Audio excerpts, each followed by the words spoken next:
हरिओम आत्मीय भक्तजनों, सब प्रेम जय श्री हरि। आज का प्रसंग है बड़ा ही मर्म स्पर्शी लेकिन सत्य, जिस पर आदि से अंत तक ध्यान देना मेरे बंधुओं। जिस राष्ट्र में, जिस परिवार में वैष्णवों का सम्मान नहीं है, उस परिवार और उस राष्ट्र का उत्थान नहीं है। उत्थान नहीं है तो क्या होगा? पतन होगा। इसमें कोई आश्चर्य की बात नहीं, और ऐसा हुआ है। वैष्णव किसे कहते हैं? जो नारायण का भक्त हो, जो धर्म आचरण करे, जो सदाचारी हो। वैष्णव कहने का मतलब सिर्फ वैष्णव तिलक छाप लगाने से नहीं, जिसके हृदय में स्वयं नारायण का निवास हो, जिसके हृदय में स्वयं नारायण का निवास हो, जिसके रोम रोम में स्वयं नारायण का निवास हो, और जिसके पास नारायण का निवास हो। अगर कोई उसका अपमान करता है तो नारायण का ये वचन याद रखना, जो अपमान भगत की कर कर ई, राम रोष पावक मह गए। भगवान राम कहते हैं कि मेरा अपमान करो तो मैं सह लूंगा, लेकिन मेरे भगत का अपमान करोगे तो मैं कदापि नहीं सहूंगा। भगवान राम को अनेकों भर्त्सना किया, पर उन्होंने सह लिया। लेकिन जिस दिन से विभीषण को पैर से मारकर रावण निकाल दिया, उसके कुछ ही क्षण बाद भगवान राम ने विभीषण का राज्याभिषेक कर दिया, राज तिलक कर दिया, और उस रावण का सर्वनाश 1 महीना के भीतर भगवान राम ने किया। सिर्फ रावण का सर्वनाश नहीं, रावण के जितने भी समर्थक थे सभी का विनाश हुआ। यानी वैष्णव जन के जो भी निंदक होते हैं, जो भी अपमानकर्ता होते हैं, और उनके जो भी समर्थक होते हैं, वो सब के सब भगवान के रोष के शिकार होते हैं। इसका इतिहास साक्षी है कि लंका का सर्वनाश हुआ, लंका का विनाश हुआ। सिर्फ रावण का विनाश ही नहीं हुआ, लंका का विनाश हुआ। सिर्फ रावण ही नहीं मारा गया, रावण के जितने भी अनुयायी थे सारे राक्षस का विनाश हुआ। विभीषण के जितने भी समर्थक थे सब राम के कृपा पात्र बने।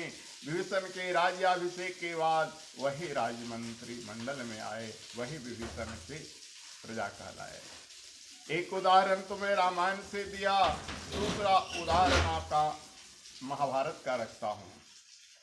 पांडव वैष्णव थे, श्री कृष्ण के अनन्य कृपा पात्र थे। पांडवों के रोम रोम में श्री कृष्ण का निवास था। इधर पांडव सिर्फ 5 थे, कौरव 100 थे, और कौरव के समर्थक भी अनेक थे। बड़े बड़े धर्म के आडंबर करने वाले भीष्म पितामह, द्रोणाचार्य, बड़े बड़े तिलक छाप वाले बाबा जी कौरवों के तरफ रह गए, लेकिन सब के सब मारे गए। क्यों? क्योंकि उन्होंने वैष्णवों के निंदक का समर्थन किया। क्यों मारे गए? क्यों उनका विनाश हुआ? क्योंकि उन्होंने वैष्णवों के समर्थन में नहीं, वैष्णवों के विपक्ष में रहा। तो जो भी वैष्णवों के विपक्ष में जाता है उसका यही हाल होता है। जैसे कौरव के समर्थकों का, कौरव ही नहीं मारा गया, कौरव के समर्थकों का विनाश हुआ, उस राष्ट्र का भी विनाश हुआ, इंद्रप्रस्थ का नाश हुआ, बहुत बड़ी धन जन हानि हुई जो कौरवों के पक्ष में आए। तो इसलिए जिस देश में, जिस राष्ट्र में, जिस परिवार में वैष्णवों का अपमान होता है, उस परिवार का भी विनाश होता है, उस देश का, उस राष्ट्र का विनाश होता है, उसके समर्थक, उसके अनुयायियों का विनाश होता है। भले ही वो कितनों बड़े धर्मध्वजी क्यों न हो, कितनों बड़े आडंबरी क्यों न हो, कितनों बड़े अपने आप को महान कहलाने वाले क्यों न हो। जैसे भीष्म पितामह का रोम रोम शरीर, भीष्म पितामह का रोम रोम शरीर बाण से बिंध गया। कर्ण कितना बड़ा दानी था, लेकिन असहाय अवस्था में मारा गया। क्यों? उसका कोई दान पुण्य कर्म नहीं किया, क्योंकि पापियों का साथ दिया।